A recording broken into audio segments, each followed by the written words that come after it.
Now available in paperback and e-readers. Isis, Bride of Dracula. The Goddess Next Door and John Haynes team up to take on the Dark Vampire Lord in this action-packed Isis series adventure. Get Isis, Bride of Dracula in paperback and e-readers at online booksellers today. I'm about to cancel my Netflix subscription. And the reason why I'm going to cancel my Netflix subscription is because Netflix has decided to put the movie Cuties on its platform. And there's nothing cute about this movie called Cuties, which presents young 11-year-old girls presenting themselves in a sexualized fashion. Now, according to the producers of this perverted film, it's supposed to be about an 11-year-old girl named Amy from Senegal who becomes fascinated with a twerking dance crew. And hoping to join this other group of 11-year-old girls, she starts to explore her alleged femininity. And I believe they only use the word femininity to avoid using the word sexuality, because to use the word sexuality would practically show people what this film really is all about: sexualizing young children. Now, when I looked at this trailer and I retched at this horrific trailer, I saw it as nothing more than another one of these attempts by Madison Avenue and Hollywood to try to legitimize child pornography and try to legitimize pedophilia. And what they wanted to do is put it in one of these kinds of films in an effort to try to socially engineer the idea that sexual deviance is a social norm and that images of children being sexual is socially acceptable. But there is nothing acceptable about this film, which sexualizes children, because most 11-year-olds don't know anything about sex or sexuality, and it is wholly and totally inappropriate to have 11-year-old girls out here dancing and gyrating the way they were presented in this film, which has an NC-17 rating and a TVMA rating, something that films like Showgirls back in the 1990s received.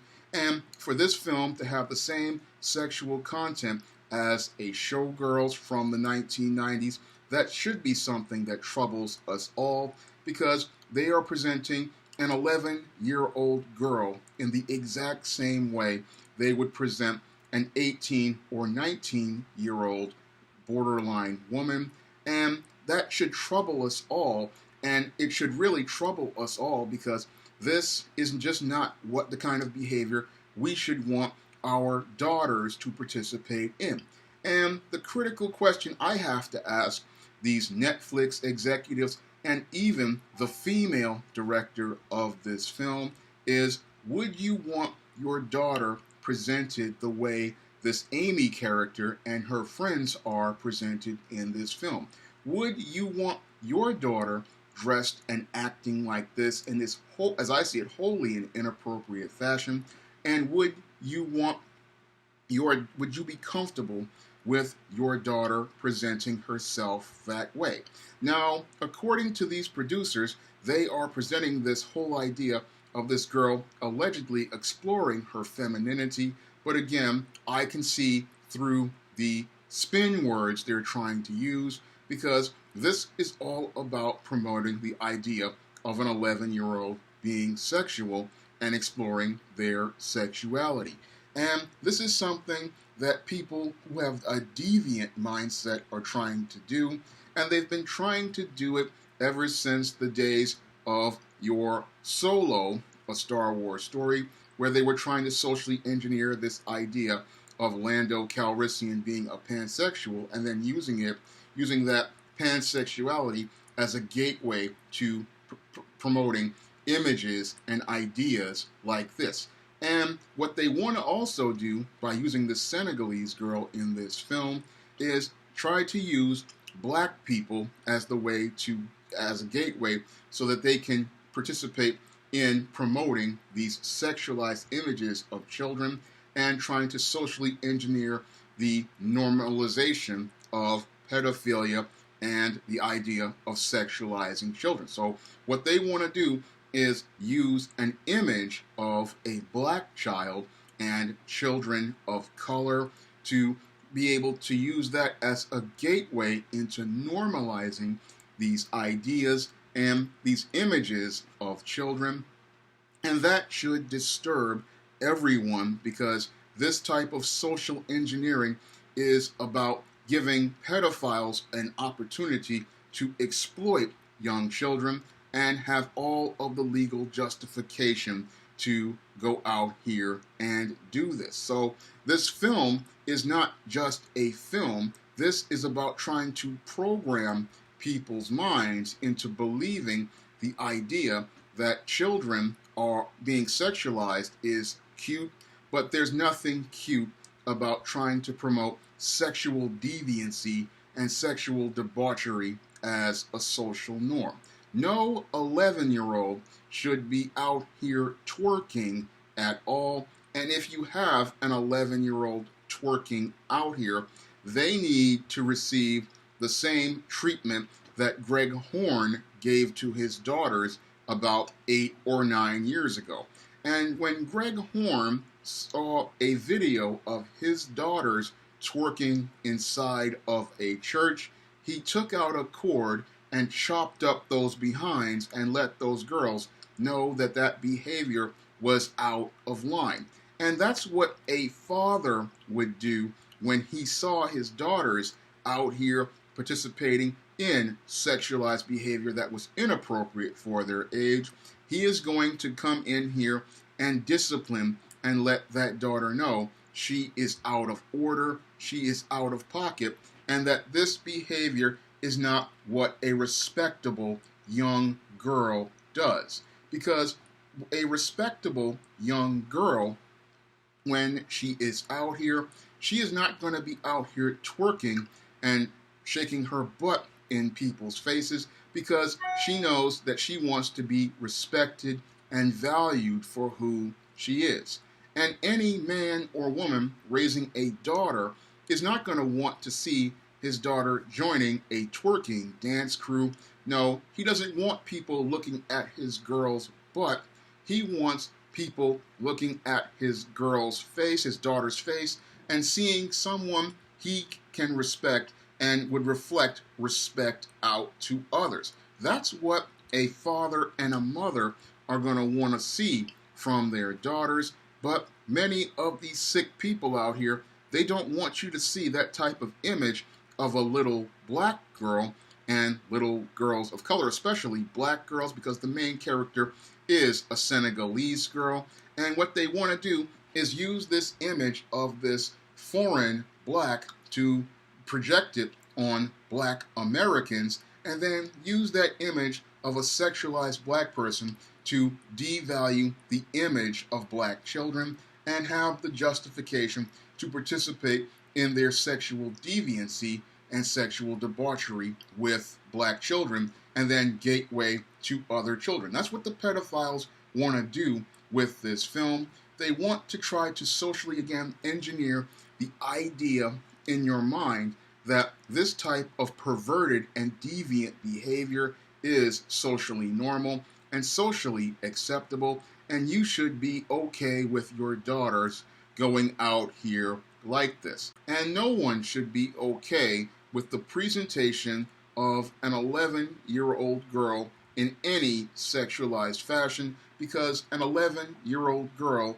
doesn't know anything about her body. She does not know anything about sex, and she doesn't understand what she's doing when she goes out here and dances in sexually suggestive ways like twerking, because an 11-year-old girl doesn't understand that the twerk dance was originated to get the attention of men in a sexualized fashion and was designed to express a body in a sexualized fashion. She doesn't understand these things, and that is why it is wholly and totally inappropriate to have an 11-year-old girl participating in these types of dances and this type of behavior. And it is just absolutely depraved to talk about how this is related to exploring her femininity and talking about this is about being feminine. No, this is not about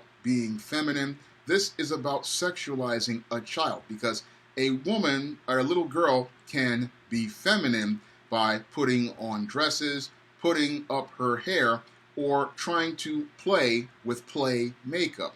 That's how a girl is feminine. She goes out here and experiments with her clothes as related to dresses. She experiments with her hair. She puts on these little child perfumes and possibly some child makeup. And that's how little girls explore their femininity. And they also, most 11-year-old girls, don't even participate in that kind of behavior. They usually, at 11, are still playing with Barbie dolls and still playing with video games. That's what 11-year-old girls used to do back when I was a kid back in the day. But according to these producers, they want to try to put a spin on femininity, but what they really want to do, again, is use that as a gateway to promote their whole twisted agenda as related to sexualizing a child. And that is one of the most disgusting things I have ever seen from this platform, Netflix, and this is one of the reasons why I'm just going to cancel my subscription, because there are some people out here who think, oh, I can just go out here and sign a petition, but a petition is not going to send a message to Netflix. No, what's going to send a message to Netflix is a mass amount of cancellations, and when Netflix sees itself losing several $billion from promoting this film, it will send a message to Netflix that you are not allowed to go out here and promote films that promote sexual deviancy and exploit 11-year-old girls. This is the message people have to send to Netflix as related to this Cuties film, because there is nothing cute about sexualizing a child who does not even know what they're doing. There is nothing cute about sexualizing the image of children, and there is nothing cute about promoting pedophilia and sexual deviancy as a social norm. And this film needs to be pulled off the platform, and we need to punish Netflix by letting them know that if they keep trying to push types of content like this, there is going to be an economic penalty for promoting this type of content. Yes, there's room for artistic expression, but there's nothing artistic about this so-called film. This is just pure sexual deviancy and sexual debauchery, and it's about trying to socially, again, engineer the idea that pedophilia and sexualizing children is perfectly okay, and no parent out here should be comfortable with this movie, and they should not be comfortable with this movie on a platform like Netflix, where they show lots of manga, where they show, not manga, anime, where they show lots of children's shows. This film has no place on the Netflix platform, and we need to send a message to Netflix that if they don't take this film off their platform, we will vote with our wallets and take our money to a competing platform. Now, if you want to pick up some of my positive African American fantasy fiction on the SJS Direct imprint, you can find all of those books on Amazon.com in paperback and Kindle format. And if you want to see me make more videos like this, you can donate to my Patreon, my PayPal, or my Cash App by clicking the links in the description box. That's all I have to say for this video. You can comment, rate, and subscribe. Coming to paperback and e-readers this Black Friday, E-Steam Ascension, the devilish demon reaches a turning point in their life in this powerful E-Steam series story with E-Steam Ascension and online bookstores this Black Friday. For today's reading, I'm going to be reading a chapter from E-Steam Ascension. Now, E-Steam Ascension is the major turning point in the E-Steam character's life and pays off 7 years of storylines in the SJS Direct universe. I hope you like what you read, and I hope you pick up the book on Amazon.com after you've heard this excerpt. A flash of light takes Carol and me from the Morris Phillips Tower to the Java joint. I can't wait to share my favorite latte with her. I'm giving a friendly smile as I get the door for Carol. As I lead her over to my usual table at the bustling coffee house, Claudius rushes from around the counter and greets us both with a smile. Welcome to the Java joint, Claudius greets. What cup of joe can I get my two favorite ladies today? Claude, is that you? Carol asks, giving him a curious look. Yes, it is, Mrs. Williams. I thought you had a good job over at Lucerne. What are you doing here? Doing the work of the Lord. Why would he have you working here? Claude runs Demons Anonymous, a support group for demons who have left the Legion. You left? Yeah, a lot of new breed demons have left the Legion like East Demon and I have. Aren't you afraid of the Lord's wrath? Before Claude can answer her question, we hear the screams of people outside and hear footsteps scrambling up the street. When we look out the picture window to see what's going on, we barely catch a glimpse of the creature with bat wings before it crashes through the pane of glass in front of the shop. I don't think you're going to have time to hear the specials. Why do monsters always come out when I have to go to lunch? I'll go see what it is. Stay with Carol. Claude leads Carol to the back as patrons scramble out of the coffee shop. I jump out of my seat and rush over to confront the creature that flew into the Java joint. When I meet the reptile eyes of the mocha-skinned she-demons wearing a pink t-shirt, blue skinny jeans, and pink sneakers, I frown. From the looks of her, she's gotten herself a major power upgrade. I really don't want to be a Delilah in front of her mother. Haven't seen you in a long time. I've been busy licking my wounds since your sister beat the crap out of me. So why aren't you picking a fight with her? Because I'm here to kill you. I guess the beef has always been between us, and it looks like she's looking to finally settle the score once and for all. I make a desperate plea, and I hope it doesn't fall on deaf ears. Delilah, don't do this. Not in front of your mother. Don't tell me you're going to wimp out on me now, you big nerd. Mom really needs to see what a loser you truly are. Delilah lets out a growl and swings at me. I duck the blow and slam a fist into Delilah's gut. I let out a gasp as I wince in pain and shake out my fingers. What happened to my powers? Before I can even ponder an answer to that question, I'm given a backhanded slap that turns the room into a blur. The force of the blow is so hard, it knocks me out of my shoes and sends me crashing into a bookcase in the back of the coffee house. My body aches from being hit so hard. I hear footsteps rushing towards me and do everything in my power to get to my feet. Get up, girl. Get up. You can pick up a copy of East Team Ascension at Amazon.com and other online booksellers.